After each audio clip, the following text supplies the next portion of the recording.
बिस्मिल्लाहिर्रहमानिर्रहीम। अस्सलाम वालेकुम। कुरान मजीद में कितने किस्म के नफ्स का जिक्र आया है? कुरान मजीद में 3 किस्म के नफ्स का जिक्र आया है। पहला है नफ्से अमारा, वो नफ्स जो इंसान को बुराइयों पर उभारता और आमादा करता है। इसका जिक्र सूरह यूसुफ की आयत नंबर 53 में आया है।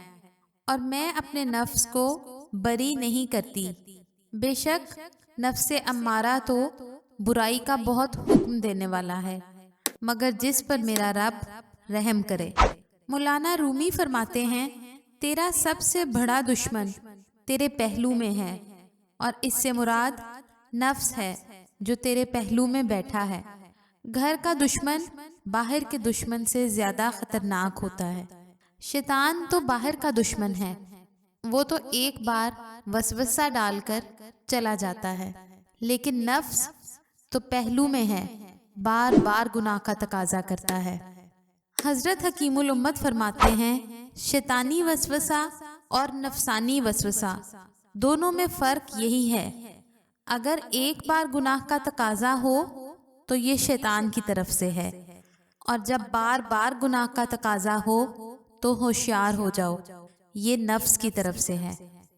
दूसरा है नफ्से लवामा, वो नफ्स जो कोताही और बुराई हो जाने पर भी इंसान को मलामत करता है और अताअत के तर्क पर भी इंसान को मलामत करता है। इसका जिक्र सूरह क़यामत की आयत नंबर 2 में है। और कसम खाता हूँ उस नफ्स की जो मलामत करने वाला हो। तीसरा है नफ्से मुतमइन्ना, वो पाकीज़ा नफ्स जिसे अल्लाह के वादों पर यकीन है कि उसे क़यामत के दिन कोई डर और खौफ लाहक नहीं होगा। इसका जिक्र सूरह फजर की आयत 27 में है। अपने परवरदिगार की तरफ लौट चल, तू उससे राजी, वो तुझसे राजी। अल्लाह ताला उस शख्स को तरोताज़ा और शादाब रखे जिसने हमसे कोई हदीस सुनी, फिर इसे याद करके लोगों तक पहुंचा दिया।